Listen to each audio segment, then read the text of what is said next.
مشاهدي تلفزيون السلام عليكم ورحمة الله وبركاته. نلتقيكم وحلقة جديدة من برنامج أيام زمان. عزيزي المشاهد الكريم، اعتاد هذا البرنامج أن يسلط الضوء على الحرف والتحف التراثية اللي إلها عمق تاريخي في حياتنا اليومية. وحلقتنا هذا اليوم تتحدث عن السيوف وصناعتها. تعالوا ويانا وحتى نتعرف على هذه المهنة الجميلة.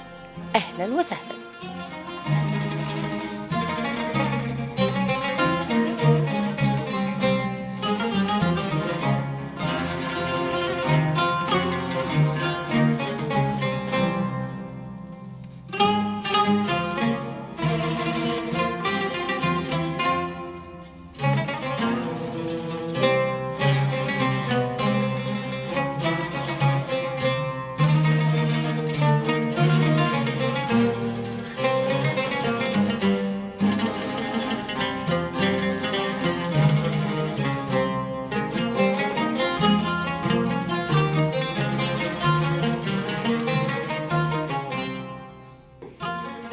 السيف أصدق أنباء من الكتب، في حده الحد بين الجد واللعب. السيف العربي هو قوة التضحية والبطولة التي يتمتع بها الفارس العربي، فلولا السيف لما أصبح الإنسان بطلاً يشار له بالبنان. السيف العربي الذي قضى على كل الفتن وأعداء الله في زمن الرسول الكريم محمد صلى الله عليه وآله وسلم، حيث خاض العديد من المعارك العربية المشهورة. وأول من استخدم الحديد هو أحد الأنبياء عليهم السلام. ويمر السيف بعدة مراحل من الجراب والنصل، وهناك كور خاصة لصناعته.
عزيزي المشاهد الكريم، بعد أن لاحظت بعض الخطوات البسيطة من صناعة السيف، نتوجه بالسؤال إلى السيد حيدر الحسني حتى يتحدث لنا عن مراحل صناعة السيف.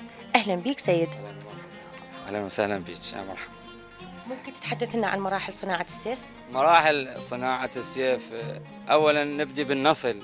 صناعة النصل لازم يكون يعني سنان، احنا ما عندنا فد كورة كبيرة والسندان وشواكيش، لازم يدخل داخل كورة كبيرة، يتعرض لدرجة حرارة عالية لأن يكون لونه أحمر حتى يبدي الطريق عليه. فمن يكمل مرحلة الحمي نبدي نطرق به على السندان إلى أن نريد نشوف شلون نسوي القياسات مالته، الانحناء مالته بسيط قوي مستقيم، ثخن السيف نوبات يردون من عندنا مثلا ذو حد واحد أو ذو حدين حتى نسوي السلب مالته على السندان والشاكوش. العدد اللي لاحظناه هسه هو صناعة الجراب واليدة. هذا صناعة صياغة السيف. هسه اللي لاحظتيه صياغة السيف. نعم. عملية صياغة السيف. سيد حيدر، من أول من استخدم الحديد؟ أول من استخدم الحديد نبي الله داود عليه السلام. يا ملين الحديد لداود. أول من بدأ يعمل بالحديد هو نبي الله داود، ومن خلال العمل بالحديد قامت تطلع الأسلحة من السيوف، الخناجر، الرماح، قاموا يسوون أدوات للعمل مثل الفاس، المطرقة، السندان، من وراها جرت هاي الأمور بالعمل بالحديد. وبعصر الإسلام كيف تمت صناعته؟ صناعة السيوف حتى بالزمن الجاهلية وبزمن الإسلام وبعصر الإسلام ولحد الآن نفس عملية صناعة السيف بذاك الوقت نفس الشيء. لازم يدخل كورة ويدخل سندان ويدخل مطرقة، لازم هاي المراحل اللي تتم عليه إلى أن يكون سيف عمل يدوي، يكون لازم يدخل بهاي المراحل من ذاك الوقت ولا حد الآن نفس الطريقة.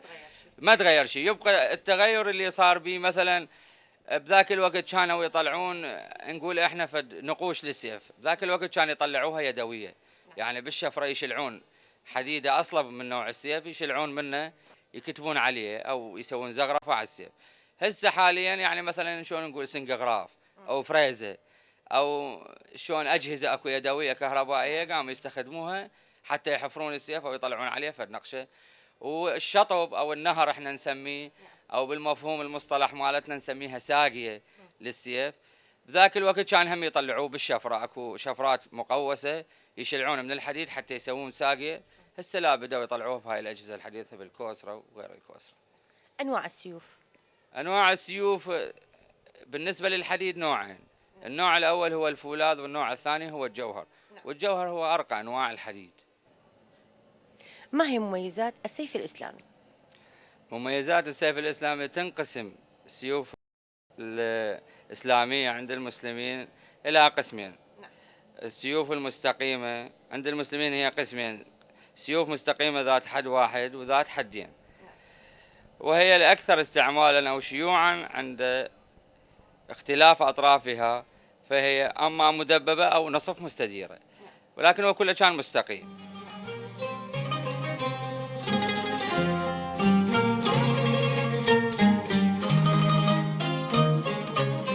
وللسيوف أنواع منها العربي والأوروبي، ولكل منهما مميزات. وقد مرت السيوف بعدة أشكال، فقد كان النصل في البداية مستقيم ثم أصبح مقوس لضرورة الحروب، وقد أطلقت عليه عدة تسميات. وهناك صناع اختصوا بصناعة السيوف، ولسيف النبي محمد صلى الله عليه وآله وسلم عدة تسميات، منها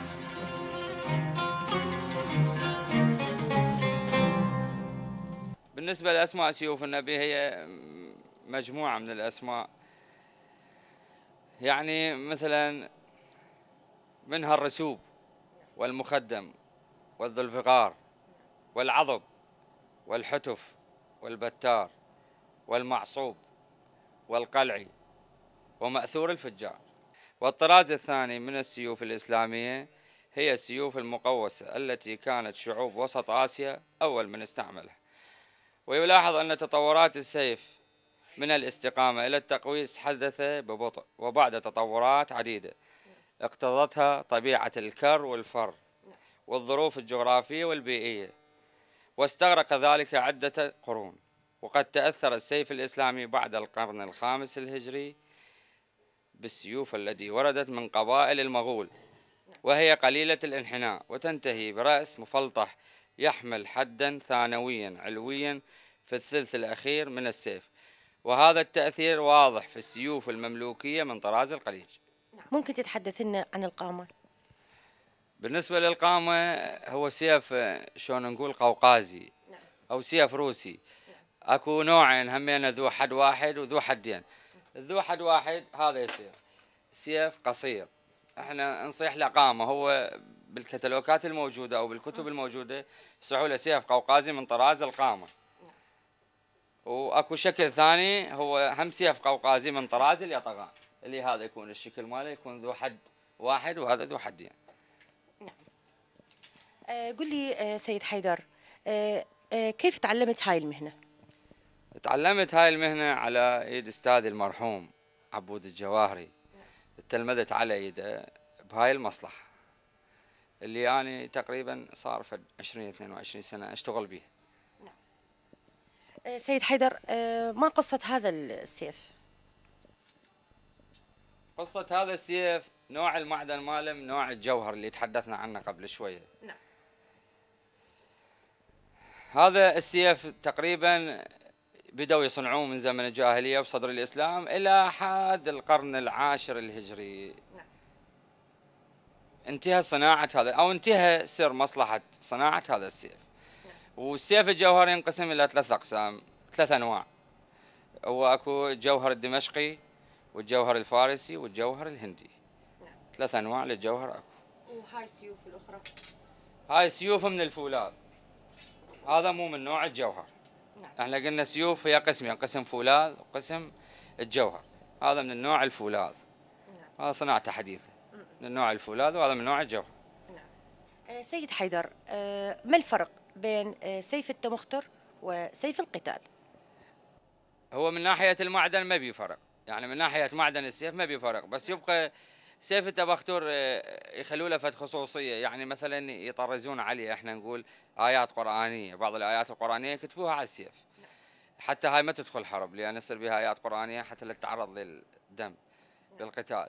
والسيوف القتالية لا، ما يكون عليها مثلا الآيات القرآنية. يجوز يخلون عليها بعض الشعر، يعني بعض الطلاسم، بس ذيك تختلف. يعني سيوف التبختر تختلف عن سيوف القتال من ناحية المعدن، نفس المعدن. نعم. نعم. بس الاعتناء فقط بس النقوش. النقوش الاختلاف. ما هي الآيات القرآنية اللي تكتب عليها؟ يعني الآيات القرآنية اللي تنكتب على السيف هواية، يعني مثلا بسم الله الرحمن الرحيم، سورة الإخلاص. نعم. آية الكرسي، سورة الكوثر، ما شاء الله لا حول ولا قوة إلا بالله العلي العظيم، نصر من الله وفتح قريب، أن ينصركم الله فلا غالب لكم. وبعض السيوف مثلا لا فتى إلا علي لا سيف إلا ذو الفقار. يعني بعضها يا قاضي الحاجات يا كافي المهمات. يعني هاي بعض الآيات اللي تخص القتال أو تخص الشجاعة أو تخص، يعني هم اللي يرتؤوا شنو اللي يكتبون. سيد حيدر، أكوش فرق بين سيف القائد وسيف الجندي؟ طبعا فرق، لأن قبل نقول شلون يتميز هذا قائد عن هذا جندي، ماكو كان ذاك الوقت رتب، وماكو مثلا فد وسائل بيان الناس تعرف هذا قائد من لامة الحرب مالته. من نوع السيف الشايله مرصع بشنو؟ اكو مرصع بالذهب، اكو بالفضه، اكو بالمجوهرات، بالاحجار الكريمه بالمجوهرات. وتكون لامة الحرب مالته مثلا الدرع مرصع ببعض المكانات بها ذهب. الدرع الحديد اللي لابسه احنا نصيح له ثوب حديد، هم مرصع بعض الطوبات والنقوشات من الذهب. هذا اللي يميز القائد او قائد الكتيبه او قائد ميمنه عن الجندي العادي.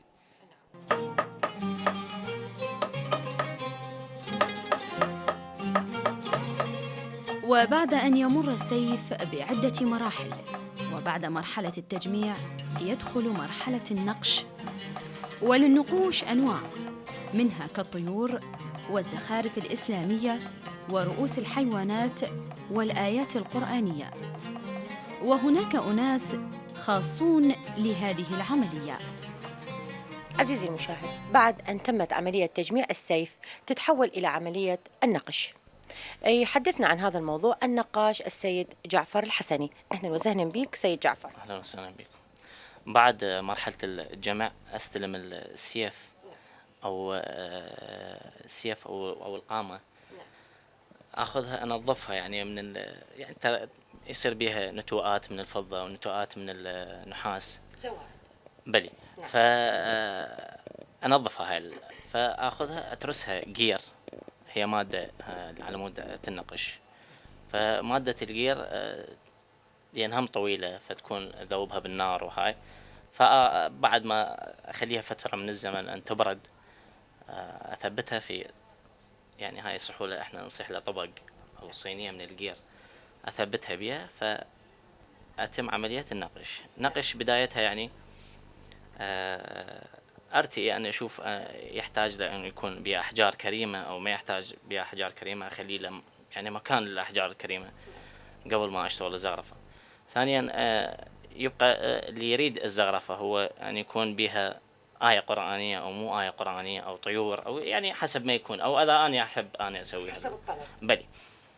فيبدي عملية تصميم، أسوي تصميم يعني آخذ قياسات السيف وين يكون مرحلة الفص، يعني الحجر الكريم وين يكون، وأبدي أشتغل. أما أشتغل زغرفة إسلامية إذا يكون السيف يعني عربي أو إسلامي، وأما يعني سيف هو قديم أو أوروبي يكون أرتئيله يعني فشغلات أوروبية، وأما يكون سيف مغولي يعني السيوف القديمة أو السيوف الحديثة هي تكون أكثرها بها زغرفة إسلامية وخط وزغرفة يكون أشتغله، أو بس زغرفة يعني إسلامية. هي هاي الزغرفة. الأدوات المستخدمة الأدوات المستخدمة أقلام أنا أصنعها، يعني أنا أسويها. أحتاجها بالشغل مالتي فأنا أصنعها، هاي كلها أنا أسويها يعني مو شغلات أشتريها من برا وهاي، لا هاي أنا أصنعها. أنا القلم الأرتي اللي أريد أشتغل به أسويه يعني. لاحظت سيد جعفر أنه رؤوس اليدات تكون من الحيوانات، يعني مصنوعة من الحيوانات. بلي. يبقى هو الشخص يريد يده سيف يكون يده عربية بها فد رأس يعني من شجاعة يعني اللي يشيل هذا السيف يعني. أما رأس أسد أو فرس يعني أو حيوان ذيب آفة يعني إحنا نصيح له تنين، تكون يعني اللي يعجبه هو شلون يريد يرتئي يسوي. هاي قبل مرحلة النقش يكون سيد حيدر مكملها يجيبها، أنا أجيبها أشتغلها يعني فهالرأس. شلون هاي يعني تاخذها من كتالوج أم؟ بلي أما بكتالوجات، وأما إحنا نصنعها يعني إحنا من خيالنا الواسع هذا نسويها يعني، وأكو موجودة بالكتالوجات وقديمة بس إحنا طورناها أحلى جملناها يعني. بلي. هاي يد جاهزة. هاي يد عربية. بلي هاي يد عربية. زين. كيف يتم التفريق بين اليد العربية واليد الأوروبية؟ اليد العربية هي هاي تكون يد عربية معروفة يعني، واليد الأوروبية تكون عدلة بها رأس مدور هيك يكون فوق، تكون يده يعني لازم تكون عدلة الأوروبية. بلي. والواقعية أما تكون عدلة بلي يعني ما تصير مثل هاي اليد العربية تكون يد عدلة. زين، ايش بقى من هاي اليد وتنتهي؟ بلي هاي خلصت يعني مراحلها النقش خلصت، فرغتها من الجير. يبقى أما يكون فضة أجليها، وأما هي كنحاس تنطلي، أما بالذهب وأما بالفضة تنطلي. ومن أشهر السيوف المعروفة والتي كانت حداً فاصلاً بين الحق والباطل هو سيف ذو الفقار، سيف الإمام علي عليه السلام، والذي خاض حروب عديدة، منها معركة بدر وأحد ومعركة خيبر ضد اليهود، وكان له صدى واسع في العالم الإسلامي ورمز للقوة والبطولة. وصدقت المقولة: الحق مع علي وعلي مع الحق. هناك فرسان قد اشتهروا بشجاعتهم عن طريق السيوف، وهناك أسماء لسيوف قد اشتهر أصحابها عن طريق هذه السيوف.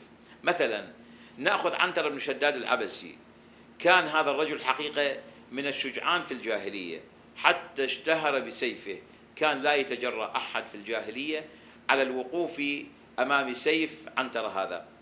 ولما جاء الإسلام هناك سيوف اشتهرت على يد أصحابها. أولا نأخذ قبل أن نأخذ سيف ذي الفقار للإمام أمير المؤمنين عليه السلام، على اعتبار أنه أشهر وأقدس سيف وجد على وجه الأرض من عهد آدم وإلى يوم القيامة، ومن يضاهي سيف الإمام أمير المؤمنين عليه السلام؟ فهناك سيف حقيقة اسمه سيف الله المسلول، وهذه التسمية ذهبت خطأ كما هو معهود إلى خالد بن الوليد، فإن هذه التسمية لهذا السيف أي سيف الله المسلول هو سيف أمير المؤمنين صلوات الله وسلامه عليه، وقد سل الإمام هذا السيف لقطع رقاب المنافقين والكافرين، وكان يضرب بين يدي الله ورسوله في كل الحروب.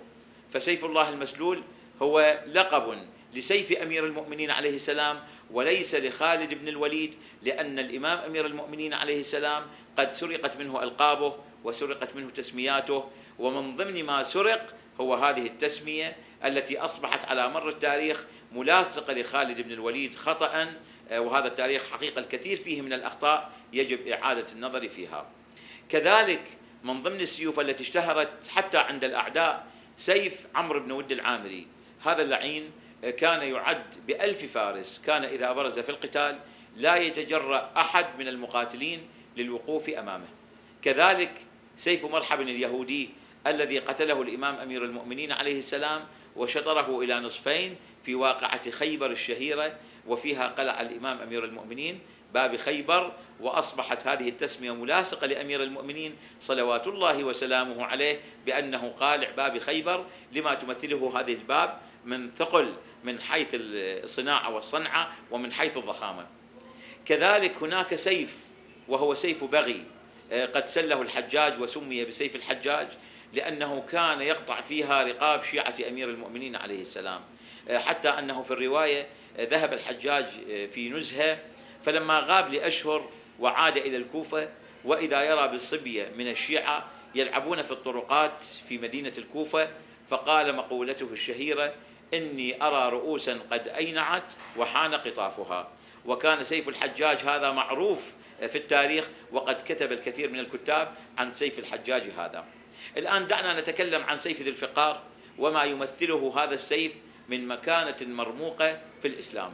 أولا نأخذ حديث المصطفى صلى الله عليه وآله عندما يتحدث عن هذا السيف، يقول: قام الإسلام بثلاث، قام الإسلام بصبر محمد صلى الله عليه وآله، وسيف علي ذي الفقار، وأموال خديجة صلوات الله وسلامه عليها.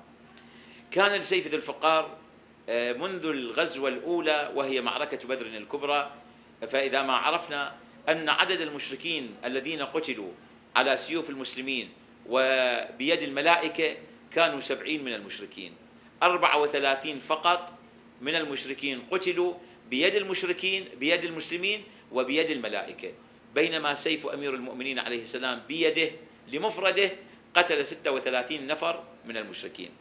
أما في واقعة أحد، هذه الواقعة التي فر فيها المسلمون، تركوا النبي صلى الله عليه وآله وحيدا فريدا في الميدان، ولم يثبت مع النبي صلى الله عليه وآله إلا 5 رجال وامرأة واحدة.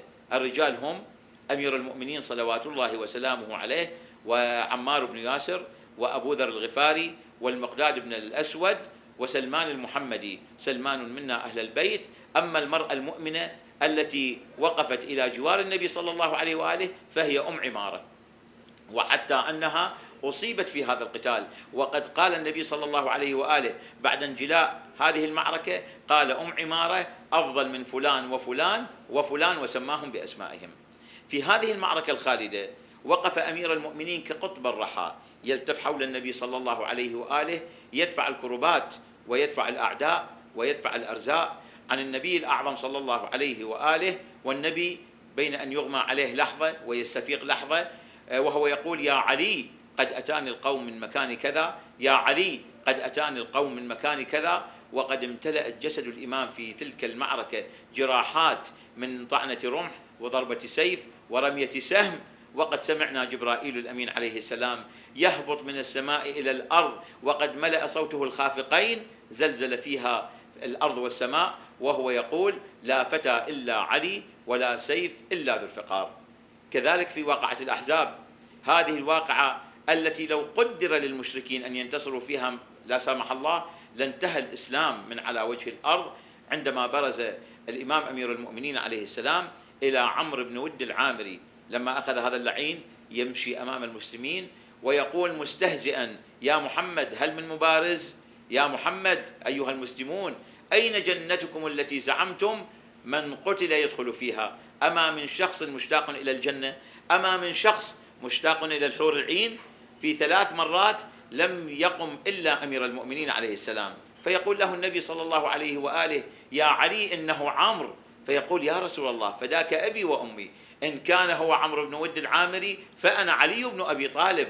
وفي المرة الثالثة خرج الإمام أمير المؤمنين بعد أن عممه النبي صلى الله عليه وآله بيده الشريفة، وقلده السيف الخالد الذكر سيف ذو الفقار، التي يتبرك المسلمون حتى أنهم يتبركون بتسمية أبنائهم على اسم ذي الفقار هذا. ولذلك عندما برز الإمام سلام الله عليه ومشى خطوات، قال النبي الأعظم صلى الله عليه وآله: برز الإيمان كله إلى الشرك كله.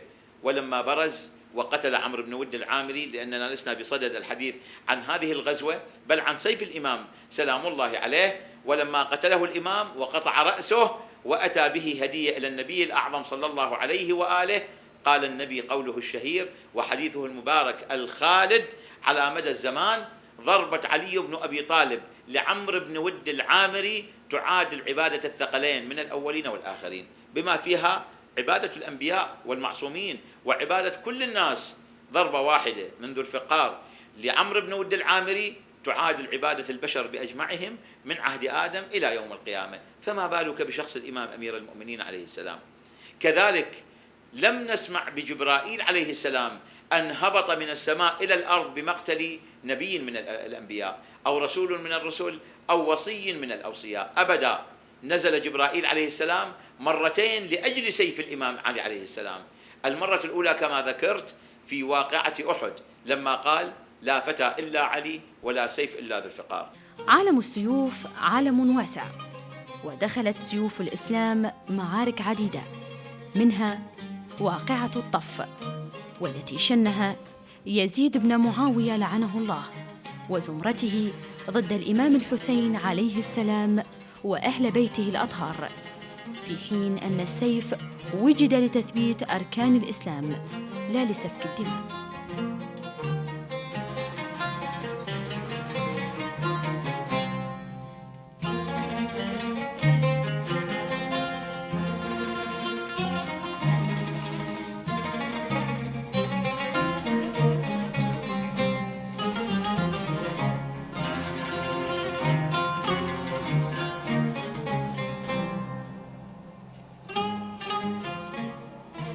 عزيزي المشاهد الكريم، هل رأت عينيك أروع وأدق من هذا؟ إلى هنا تنتهي حلقتنا لهذا اليوم، وأتمنى نالت رضاكم واستحسانكم. إن شاء الله نلتقيكم بحلقات قادمة بإذنه تعالى. إلى الملتقى.